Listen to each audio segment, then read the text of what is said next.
Sorry about that thing earlier, y'all. I was on a $1,200 Google Pixel.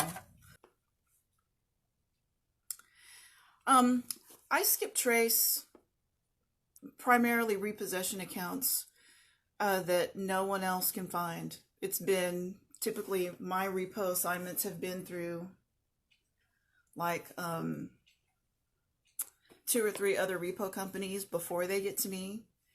And I used to be very, I frequented Yahoo groups, all the PI groups, and someone would ask a question and I would know the answer to it. And so one day this man said, Valerie, you just really need to write a book because you take so much time to explain things in detail. And I'm 70 years old and I've never known this stuff. And I'd be so happy and thrilled to pay $10 to, buy your book.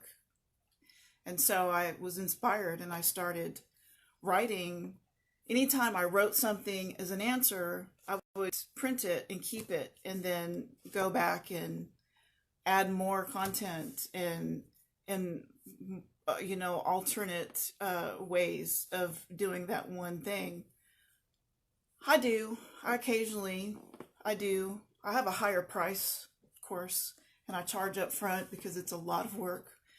I tend to work like 24 hours a day, 3 days in a row to figure stuff out from behind a computer, which I don't have a problem with, but I'm not able to work on anything else while I'm doing an FTA. So I charge $800 up front. And most of the time, I don't never need to charge anything else. So that's it. That's what I do. So let's see. So I had thought about, so Vero asks, what resources would you use to locate repos for individuals with no social security number that come from title loans? We do the usual, but some of the individuals are tough to find because they are illegal and have nothing coming back to them. Okay, so oddly enough, just about every illegal alien puts in a mail forwarding, because they know, and it's less so than it was before email was a big deal, or smartphones took over. But they do put in mail forwardings. They don't buy insurance. We know that. It's a waste of time to try to find auto insurance. And Leslie wants to know about buying judgments. Okay, let me write that down so I don't forget. Buying judgments. So this is what I do. I work for a lot of title loan companies in Houston. As a matter of fact, I work for a company that dreams of putting Title Max all the way out of business, and that's a big deal. And so he's competing in a major way right now with all title loan companies in Houston. He's loaning more and he's requiring less, which means I have a lot of work to do. And if DRN and license plate stuff doesn't hit it, consistently, then I get them. I've got like 400 skips that are just title loan. As a matter of fact, I kind of kicked other clients to the curb to do title loan work because it pays so well and I can find them and nobody else can. What you do is you take the address and then all of the addresses for references. Hopefully they got some references. And remember the one rule, there's a little bit of truth in every lie. So you run only the address through a couple of different databases and you start compiling just a list of everyone who lived there when that person did. And you begin to create a picture. I am totally against buying the comprehensive reports that give you, like, I don't know, what is that called? Comprehensive, that gives you the associates. I don't like it. I don't like it for many different reasons. It's a waste of money, number one. I think you get just as good information spending a $1 with Delph Point, because you will get associates with your dollar on top of getting everyone else who's ever lived there. And you may have to go to the bottom of the results and click show more, and then you'll see all of them. So Delph Point is spectacular for one reason. Okay, two. Number one is it's affordable. I have never had to pay a monthly fee, or not yet, for my industry, which is debt collection. So, and then you're getting TLO data and LexisNexis data combined, which makes it redundant to have TLO if you're in the debt collection industry. If you're an investigator and have TLO, you have it for another reason, which is to be able to get vehicle sightings, which we can't get in the repo industry anyway. We're not allowed to, because they charge us hundreds of dollars compared to the $25 or $50 that you pay. We're paying $250 minimum, and then if a vehicle is worth more than, I don't know, $20,000, the amount goes up considerably. I mean, we've sometimes paid $500 or more for, you know, yeah, Delph Point for sure. If you're just Delph Point, for me, it's Delph Point. Now, IDI Core, IDI, I have a lot to say about IDI. They used to suck. Back in 2016, I went to a PI conference here in my hometown, which was Tally. I went to go see Judy Shea and see some other people. I was invited by IDI. I was on their guest list, and I had a 10-minute window of time where I was actually able to talk to the CEO. And I said, so you're spending $50,000, $60,000 per conference to be the diamond sponsor, and people are saying that they hate your data, that the data just isn't there. Tell me why you would do that. Why would you spend so much money marketing and then have nothing there to show for it? Because you can get them, but you obviously have to keep them. They don't charge a monthly fee. Their cost per click is incredibly low. So everybody said, all right, so it sucks, but we're just going to hang in there because it doesn't cost anything to stay there. So people stayed. And it was this year, was the very first year, or 2019, I should say, was the very first year that people said, it's amazing. And then they're really good. So, and I'm hearing positives about the phone data. Well, the phone data in Delph Point is top notch. The phone data in TLO is top notch, and the phone data in IDI is top notch. Here's why. The CEO of IDI came from TLO. So he had all the connections and resources. And if you remember, whenever he jumped ship to TLO to create, or I'm sorry, jump ship to IDI to, I think he bought just the, the name and bought the patent, or, the trademark name, and just pulled in his own framework and created something pretty much from scratch, because I don't think IDI Basic back then is what it was called, had anything that was worth pushing out there, unless vintage data is, what they wanted to, because that's possible. They probably had vintage data that maybe nobody even else had. So anyway, I can't think of the guy's name, and for that, you'll have to forgive me. He sued TLO to try to force them to stop using the framework that he personally designed. I thought, who in a million years would do such a thing? And did he think he was ever going to be successful? Because he did this monumental thing that cost his company a lot of money.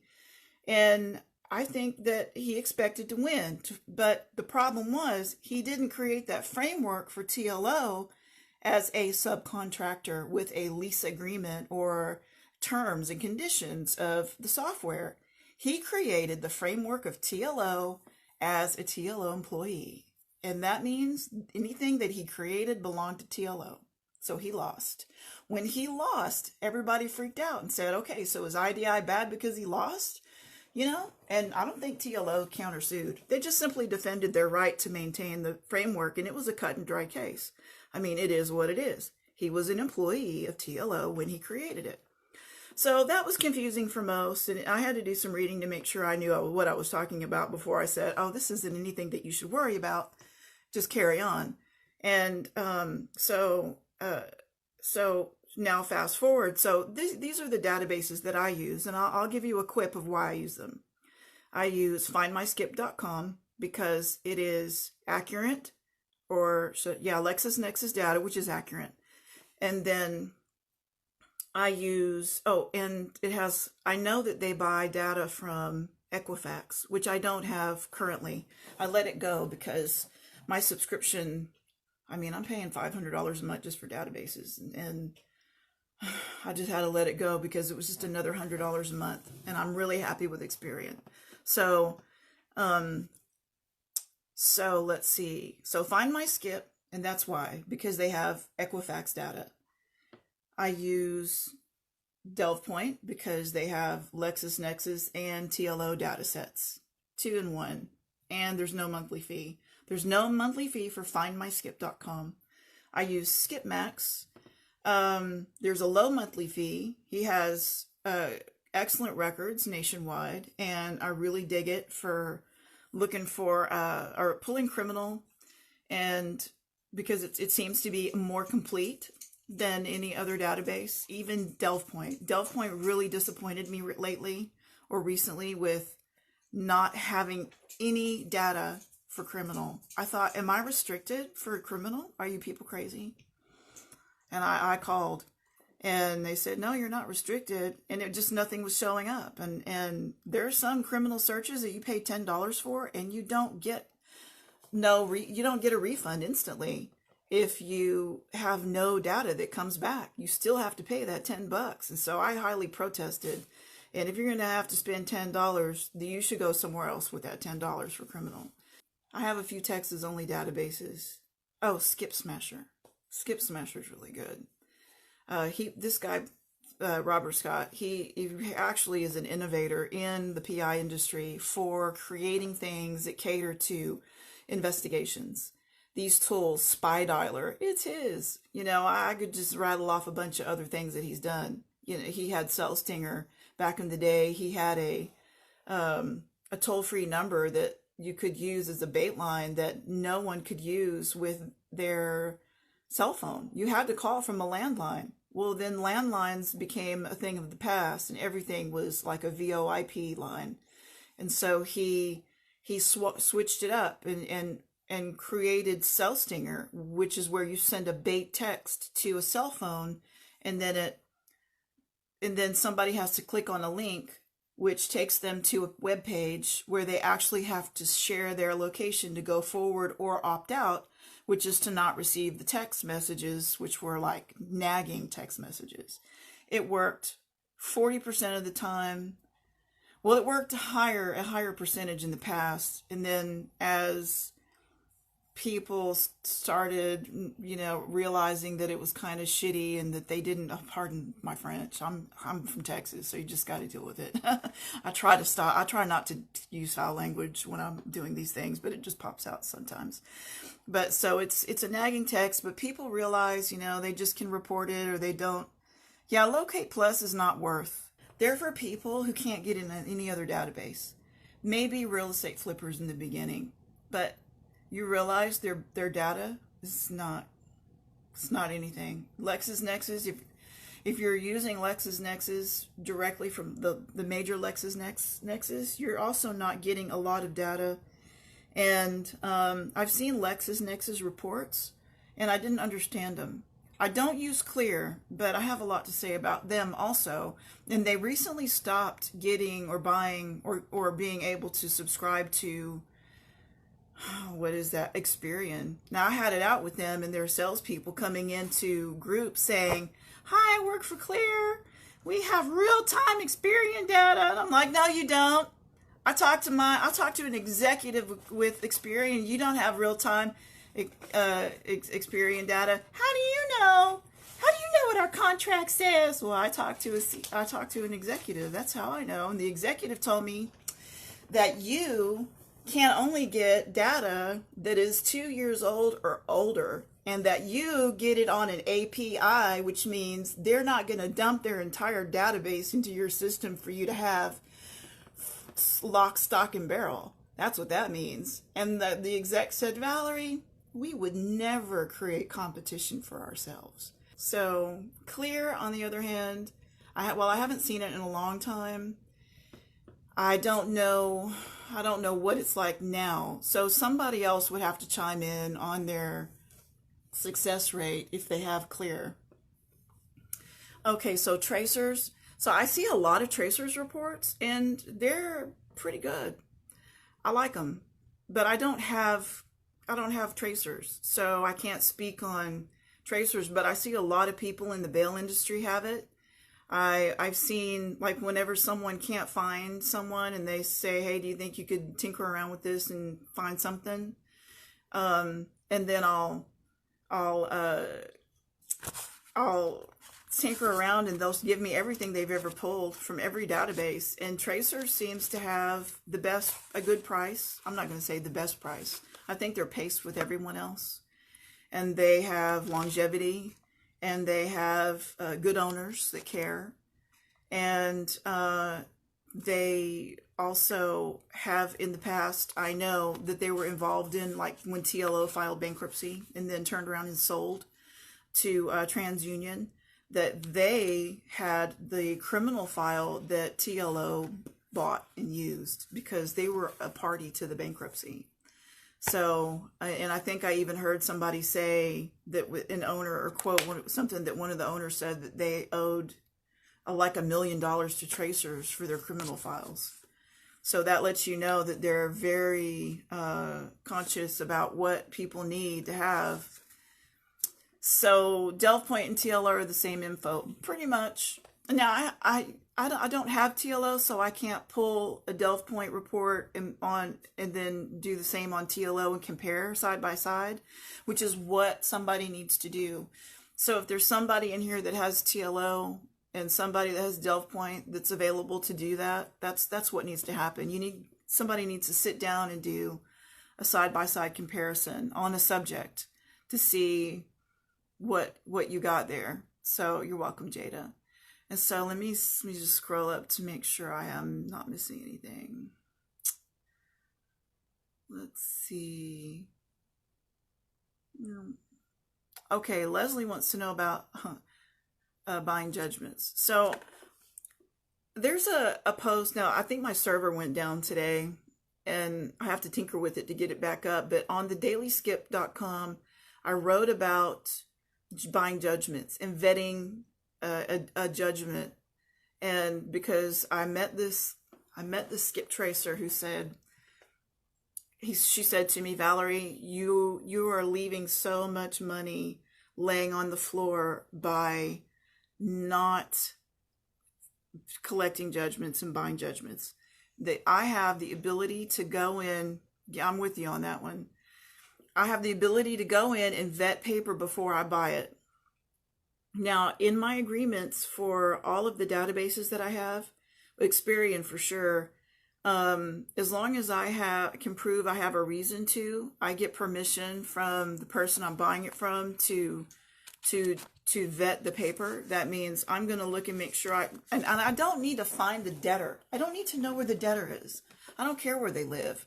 I need to figure out where the money is, where the assets are. If they have vehicles in their name, more than one, and what state they're in and what the laws are. So, and then what makes a judgment more valuable. So I wrote 12 questions that lead to love, which gives you kind of like a questionnaire in the old spirit of Cosmopolitan magazine. Does he love me or not? Take this quiz and find out. Do you love this judgment or not? Take this quiz and find out.